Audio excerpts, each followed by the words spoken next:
Amahoro y'Imana abane nawe inshuti y'umusaraba dusangiye amakuba no kwihangana biri muri Kristo Yesu. Ndagusuhuje kubw'umwami wacu Yesu Kristo.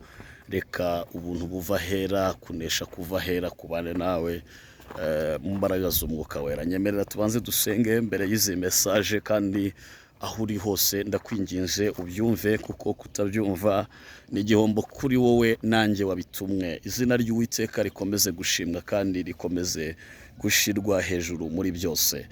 Mana, mu izina rya Yesu ndagushimiye, ndaguhimbaje kubw'imbaraga n'ubutware bushobozi igitinyiro kunesha icyubahiro ubudahangarwa nibibi zawe none n'iteka ryose. Mu izina rya Yesu senganye n'uyu muntu uri Belgique, Canada, Australia, Amerika ndetse n'ibindi bihugu bitandukanye, abari guca mu makuba n'ibyago bitandukanye. Reka utange ubwihisho ndetse kandi udushyire mu kirere kitamenyerwa kitavugirwa mu izina rya Yesu Kristo. Ndagushimiye rero ko wumvise ijwi ryo gusenga kwacu mu izina rya Yesu, amen. Nshuti yanjye, ndabizi ko udukurikirana hano kuri uru rubuga rwacu, kandi n'ubuntu twahawe n'Imana kugira ngo tubashe gukurikirwa namwe mungana gutya ibihumbi hafi 4,450 turenda kuzuza ibihumbi 5. Turashimira Imana kuko turenda gushimira Imana kuko yatutoranije ikatugira abo kwifuzwa, ikatugira abo kwizerwa, ikatugabira umurimo wayo. Kenshi turahanura ariko bamwe ntibemera ko Imana iba yavuze, ariko kutemera ntibikuyeho ko Imana iba yavuze, kandi kubirwanya ntibikuyeho ko guhura n'ibyo yavuze bigomba kubaho. Rero kandi benshi babazi ngo ni ibiganiro, ngo ni ibintu biri aho bisanzwe, ariko nta bisanzwe mu Mana. Mu Mana, Imana yavuganye na basogokuruza. Bibiliya iravuga ngo nk'uko yavuganaga nabo basogokuruza niko natwe igomba kubana natwe.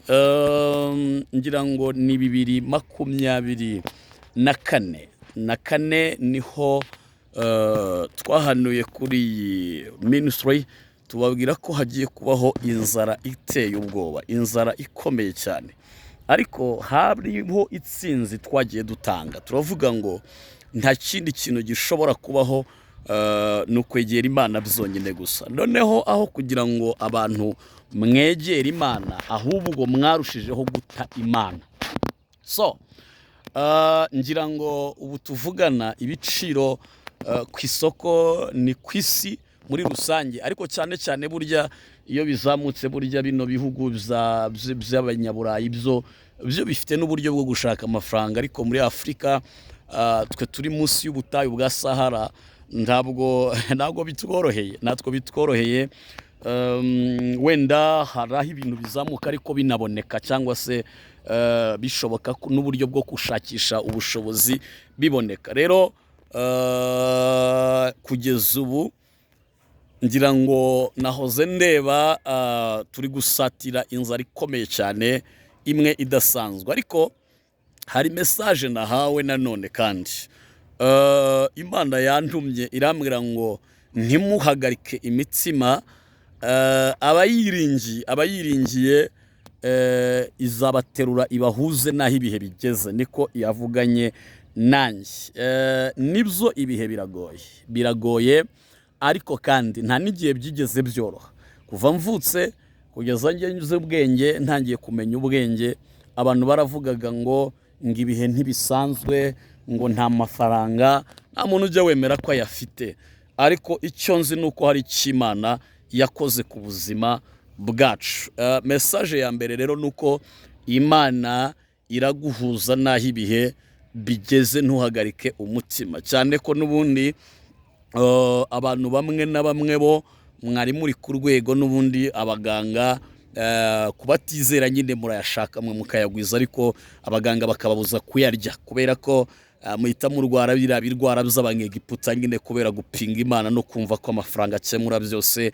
Ariko nshuti yanjye ndakumenyesha ko amafaranga ntabwo akemura byose. Hari ibyo akemura, ariko hari n'ibyo Imana ikemura. Mfite message ya kabiri, kandi ndasa n'uwihuta cyane. ntabwo ntindana namwe, bino ntuza ishobora kumara n'iminota 10 yonyine murimo munyumva. Nagiye kubona mbona umuyaga mwinshi urahushye, uwo muyaga mbona uhushye ibintu byinshi cyane biraguye. Ijwi rirambwira ngo abantu babe maso basenge, kuko Satani yamaze gutegura igitero simusiga cyo kumanura abari bakomeye bakajya hasi, kandi hamanutse umwuka w'icyangiro. Abayobozi batandukanye bo ku isi musengere igikundiro imbere y'Imana, Imana ibahe igikundiro kidasanzwe. Hanyuma kandi aka kaga kose kari guterwa no kudasenga bituma akaga kagwira isi. Twarabivuze kenshi, kandi reka mbabwire, nta kintu na kimwe twahanuye hano kitazasohora ku bantu. Kubirwanya, kutabyemera ntibikuraho ko ari byo, kandi uko birwanwa cyane, ubushize narababwiye ngo niko birushaho gusohora cyane. Nibitaraza bizaza, siterabwoba. Ariko kandi ndagira ngo mbamenyeshe ko none subu ushobora kutagira ubwoba tuvuze, ariko ukagira ubwoba bibaye. So rero ndagira ngo mbabwire, Imana iri serious. Aho ibibazo mutekereza ko bitaturuka niho bigiye kujya bituruka. Yemwe tuba twasenze tukababurira, ariko amatwi yanyu arimo ibiti. Ubu abantu bose babaye banyamwigendaho. Narababwiye kugeza kuri izi saha abantu bashobora gushyigikira amasengesho ni bakeya, kuko abazi umumaro wayo ni benshi, ariko abamefiya ni benshi, n'abapinzi ni benshi. Isigwije abapinzi bapinga iby'umusaraba, bapinga iby'umwami wacu avuga, bapinga iby'umukiza atubwira.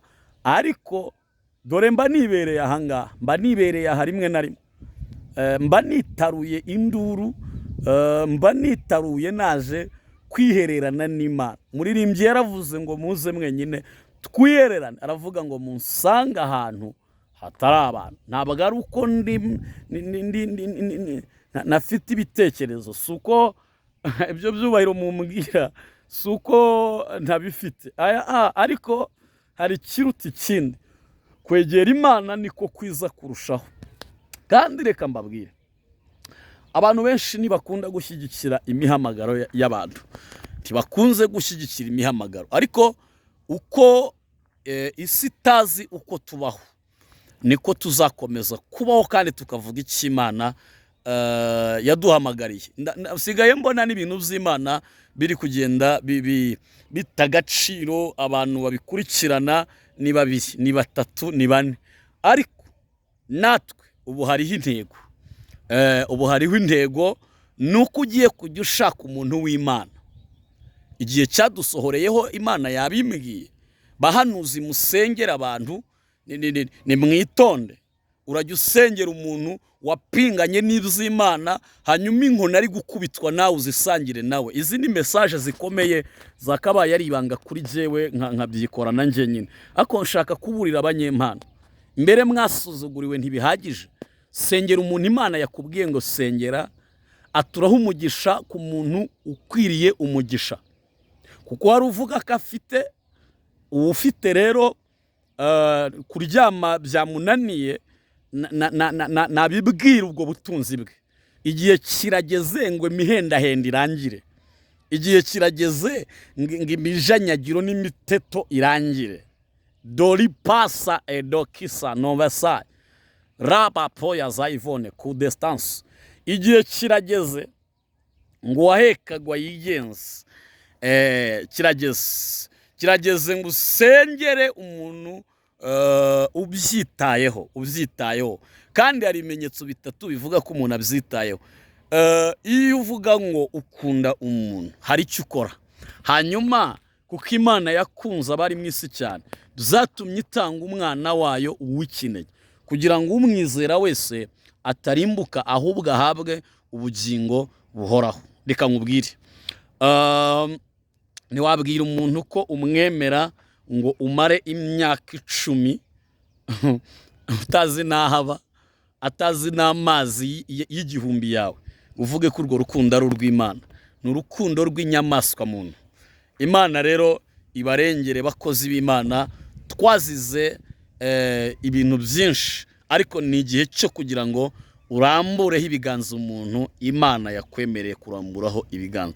Abantu benshi bagiye kujya mu nkoni z'Imana, abantu benshi bagiye kujya mu bihe bidasanzwe, mu bihe bikomeye by'uburwayi, mu bihe bikomeye byo kubura amahoro, mu bihe bikomeye byo kubura icyerekezo, mu bihe bikomeye byo kubura ubuhumekero. Imana ibaha umugisha. Ntabwo ntinda kuko n'ubundi rimwe na rimwe sigaye mbona bino bitakitaweho. Turajya mu byo mwemera ntacyo bitwaye, ariko kandi ndagira ngo mbamenyeshe ko ijwi ry'Imana rigiye gucecekana abantu benshi bagiye gucecekerwaho. Imana igiye guceceka. Yesu aguha umugisha. Wari kumwe na Apostle Prophet Evode. Imana ibane nawe, Imana iguha ubwenge, iby'umwuka atanyujijemo akomeze kubigusobanurira. N'udakabakaba arareba, n'impumyi yakabakaba, n'igipfamatwi cyanyenyeretsa. Ibihe ntibisanzwe, hagiye kubaho umubabaro ukomeye cyane. Imana ibarengere, Imana ibahe umugisha, Imana ibagirire neza. Shalom, shalom.